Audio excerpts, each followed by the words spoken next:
नमस्कार दोस्त, अभी हम बात करना चाहते हैं कि जो उद्यमी का सिलेक्शन हुआ है उनको मेरे तरफ से बहुत बहुत बधाई कि आप इंडस्ट्री के लिए काम करने के लिए आपको चुना गया है और आपको उस रूप में अपने आप को खड़ा करना पड़ेगा। और इसमें सबसे बड़ी बात है कि पहला स्टेप था जिसमें कि आपका चयन हो गया और चयन होने के बाद बहुत सारी प्रक्रियाओं से आपको गुजरना पड़ेगा, तब जाके पैसा मिलता है। इतना आसानी से सिलेक्शन होने से खुशफहमी में नहीं रहिए, बहुत सारा स्टेप्स आपको और पूरा करना है। उस सारे प्रक्रियाओं को पूरा होने के बाद ही आपका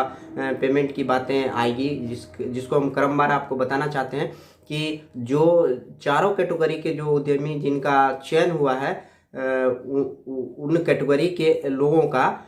जिला उद्योग केंद्र में एक तिथि को निश्चित तिथि जो की जाएगी, उसमें डॉक्यूमेंट का वेरिफिकेशन की प्रक्रिया जो द्वितीय प्रक्रिया आती है उससे आपको गुजरना पड़ेगा, जिसमें आपको क्लियर कर देना चाहते हैं कि आपका डॉक्यूमेंट का वेरिफिकेशन होगा और डॉक्यूमेंट के वेरिफिकेशन के कौन कौन से क्रम में कैसे कैसे आपको सजा के और किन किन बिंदुओं पर आपको ध्यान रखना होगा ताकि आपका डॉक्यूमेंट अच्छी तरह से वहाँ सबमिट हो जाए और आपका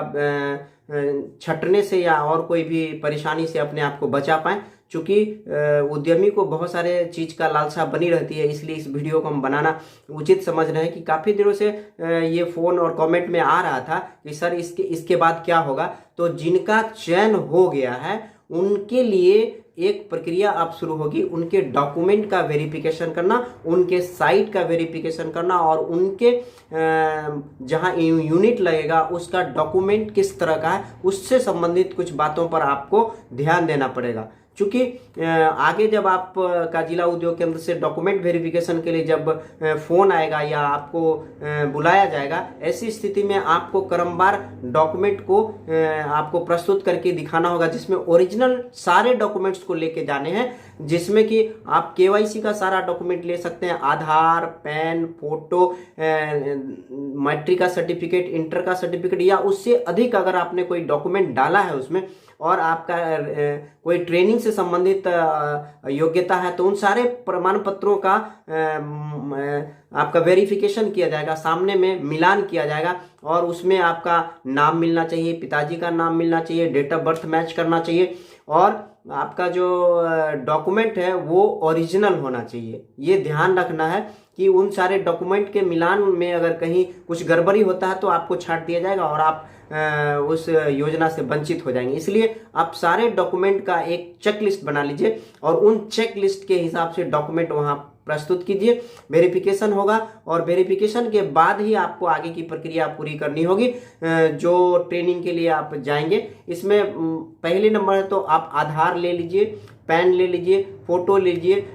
मैट्रिक का, इंटर का, उससे अधिक का जो आपका क्वालिफिकेशन है उसका डॉक्यूमेंट अगर सबमिट किए हैं तो वो ले लीजिए और अगर कोई और अन्य कौशल विकास से संबंधित ट्रेनिंग उसमें आप अप्लाई करते समय डाले हैं एप्लीकेशन में तो वो भी आपको लेके जाना पड़ेगा। आपको फोटो और आपका एसएलसी भी आपको मांग किया जा सकता है, जिससे यह पता चले कि आप कहीं भी किसी सरकारी और गैर सरकारी संस्थान में रेगुलर में कहीं भी पढ़ाई कर रहे होंगे तो उससे पता चलता है। लेकिन कोई ज़रूरी नहीं है एसएलसी, किसी मान लेते हैं कोई नाम लिखा लिया होगा और वो उसका डॉक्यूमेंट अगर कॉलेज में है तो वैसी स्थिति में एसएलसी नहीं है, फिर भी आपको जो है अगर उपलब्ध है तो वो आपको प्रस्तुत करना पड़ेगा, तब आपका डॉक्यूमेंट वेरीफाई होगा। उसमें आपको ध्यान रखना होगा कि जितना ओरिजिनल डॉक्यूमेंट है उन सारे डॉक्यूमेंट का एक जेरॉक्स कॉपी आपको लेके जाना है और वहां जाने के बाद जेरॉक्स कॉपी को अटेस्टेड करके उनको दे देना पड़ता है। वो ज़्यादातर जगह यही प्रक्रिया अपनाई जा रही है और वो अगर ओरिजिनल कॉपी रहेगा तो उनसे वो मिलान करके और एक कॉपी ले लेंगे और उसको अटेस्टेड करके आपको मूल कॉपी वापस कर दिया जाएगा। इसके साथ आपको जीएसटी भी लेके जाना है, करंट अकाउंट का जो स्टेटमेंट है वो भी लेके जाना पड़ेगा और करंट अकाउंट का चेक बुक, कैंसिल चेक वगैरह जो उपलब्ध है, जो होगा ही अप्लाई में तो आप दिए ही होंगे, उनको भी लेके जाना पड़ेगा। और इसके साथ साथ आपको 5-6 बिंदु पर वहां पर पूछताछ की जाएगी। पहला है कि आप कहीं नौकरी में तो नहीं है, अगर नौकरी में है तो उसमें आपको छाट देने का प्रावधान रहेगा, क्योंकि जो नौकरी परिवार से संबंध, जिनका वाइफ हस्बैंड है, नौकरी में कोई एक और उसको होने का है तो उसको प्रायोरिटी में नहीं दिया जाना है, इसका जांच करना है। दूसरी बात है कि अगर आप 2 भाई हैं तो एक भाई और दोनों भाई का अगर सिलेक्शन हो गया है और अनमैरिड है, ऐसी स्थिति में भाई किसी एक भाई का वही लोन का लाभ मिल पाएगा और बाकी दूसरे भाई को नहीं मिलेगा। अगर कोई शादीशुदा है तो ऐसी स्थिति में उन्हें यह आशय का प्रमाण एक शपथ पत्र देना होगा कि हम दोनों भाई अलग हैं और हम अलग हैं, इसलिए हमें अलग अलग लोन दिया जा सकता है। ऐसी स्थिति में आपको कंसीडर किया जा सकता है। दूसरी बात है कि बेरोजगार संबंधी एक आशय का शपथ पत्र भी देना होगा कि मैं बेरोजगार हूं और मैंने कहीं से लोन वगैरह नहीं लिया हूं, इस संबंधी एक आशय का एफिडेविट भी आपको उसमें देना पड़ेगा। और उसके साथ साथ एक लीज डॉक्यूमेंट उस साइट का देना पड़ेगा कि जिस साइट में आपका यूनिट लगना है, जिस जगह पर यूनिट का स्थापना करना है, उसका जमीन किसके नाम पर है, आपके नाम पर है कि आपके गार्जियन है कोई, आपके पूर्वज उनके नाम पर है, या फिर आप किसी किरायानामा का लिए है या किसी से लीज करवाए हैं, किस तरह का डॉक्यूमेंट है जहां आपका यूनिट लगना है, उसका डॉक्यूमेंट आपको एक प्रूफ देना पड़ेगा। मान लेते हैं आपका जमीन है तो आपका रसीद देना पड़ेगा या केवाला का कोई कॉपी ऐसा हो जो प्रमाणित करता है कि आपकी जमीन है तो वो देना पड़ेगा। या फिर आपके घर में किसी और अन्य व्यक्ति के नाम पर है जिनसे आपका ब्लड रिलेशन डायरेक्ट नहीं है, तो वैसी स्थिति में आपको लीज या किरायानामा देना पड़ेगा। या आपका पिताजी अपने पिताजी है तो उनके नाम पर रसीद है तो उनसे आपका काम चल जाएगा। लेकिन मान लेते हैं कि चाचा जी के नाम पर जमीन है तो आपको चाचा जी से 10 वर्षों के लिए, मिनिमम 10 वर्षों के लिए लीज डॉक्यूमेंट आपको वहां पर प्रस्तुत करना पड़ेगा। वो भी 1000 रुपए के स्टाम्प पेपर पर लीज हो या फिर किरायानामा हो, यानी उस जमीन में 10 साल तक यूनिट लगेगी। ये चीज आपको जो है सो प्रमाणित करने के लिए एक स्टाम्प पेपर पर दिया जाना है। और वहां पे आपका अगर यूनिट का लोकेशन है तो वो लोकेशन भी आपको वहां पर दिखाना पड़ेगा कि किस लोकेशन में है। वहां पे खड़े होके आपको साइट का फोटो भी देना होगा जिस लोकेशन में यूनिट लगना है, और जहां पे यूनिट को लगाया जाना है वहां पे आपको फोटो भी खींच के खड़ा होके फोटो खींच के भी देना पड़ेगा। हो सकता है जिला उद्योग केंद्र के पदाधिकारी आपके यहाँ जाएं या फिर वहां पर वहां का फोटो मांगे तो आपको वो प्रस्तुत करना हो, दिखाना पड़ेगा। उसके साथ भी अकाउंट का सारा डिटेल भी देना पड़ेगा, एफिडेविट जो बताए हैं वो भी देना पड़ेगा। अगर आप अगर यूनिट लगाने के लिए पूरी तरह जानकारी लिए हैं तो यूनिट के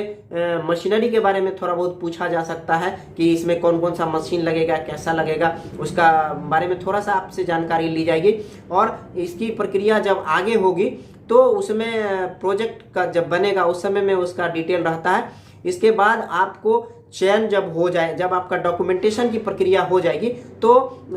विभाग से एक ट्रेनिंग के लिए चिट्ठी आएगी जिला उद्योग केंद्र को। उस डेट को आपका आरसेटी में ट्रेनिंग हुआ, आरसेटी संबंधित जिला के सभी जिला में आरसेटी लगभग है, आरसेटी से बिहार सरकार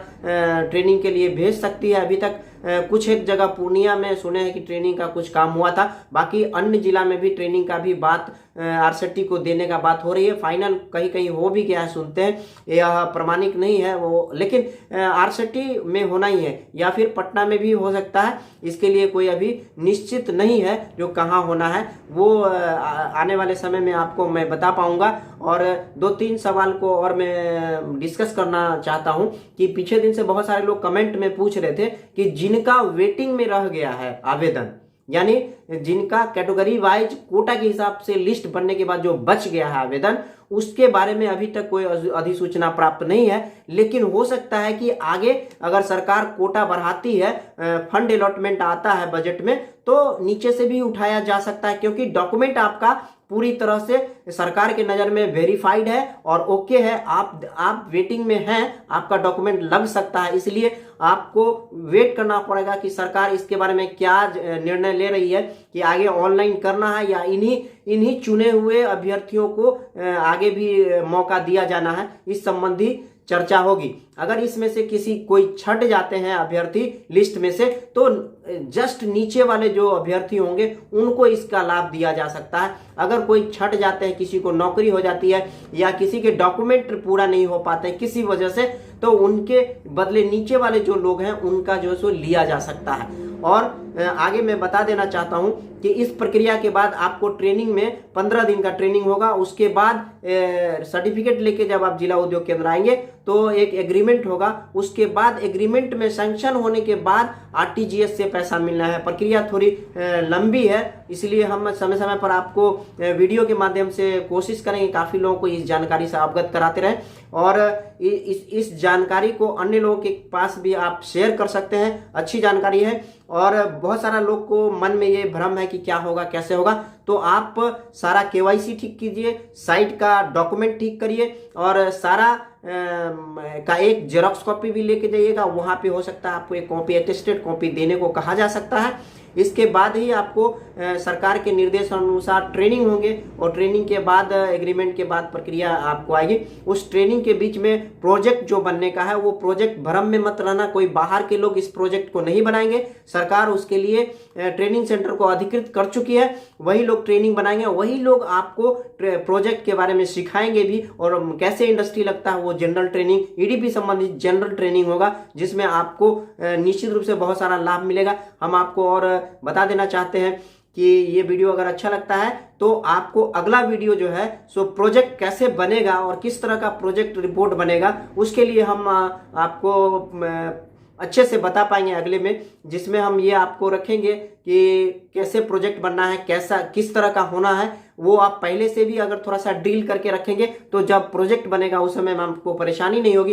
इस समय एक डिटेल प्रोजेक्ट रिपोर्ट के लिए हम अगला कोर्स में हम कोशिश, अगला वीडियो का जो कोर्स हमारा बनेगा उसमें हम कोशिश करेंगे आपको लाने का। अगर ये वीडियो अच्छा लगता है तो मैक्सिमम लोगों के पास भेज दीजिए, क्योंकि आगे आने वाले हर स्टेप्स के लिए आपको हर जानकारी देंगे, ताकि आपका जो है सो अच्छे ढंग से ये काम उद्यमी योजना में जो लोन लेके बिहार के विकास में जो आपका योगदान होना है वो योगदान सुनिश्चित हो सके। और इस वीडियो को यहीं तक रखते हैं। अगर आपको कोई कमेंट है, कुछ जानकारी लेना है तो आप मेरे कमेंट बॉक्स में भी डाल सकते हैं। किसी भी तरह का कम समय फ़ोन पे भी लोगों को जानकारी दे देता हूं, और अगर आपको कमेंट बॉक्स में डालते हैं तो वहां भी शेयर कीजिए, लाइक कीजिए और सब्सक्राइब भी कीजिए, क्योंकि एकमात्र ऐसा चैनल है जो सिर्फ और सिर्फ पूरे प्रक्रिया को दिखाने का काम आपके बीच में करेगा। अगर यह वीडियो अच्छा लगता है तो शेयर भी कीजिए, लाइक भी कीजिए और कोशिश कीजिए कि बहुत सारे लोग को सही जानकारी पहुंचे, ऑथेंटिक जानकारी आपको देने के लिए। फिर आपको मिलते हैं। नमस्कार। शुभ आपके लिए बिहार के विकास का जो स्टेप्स है वो अच्छी तरह से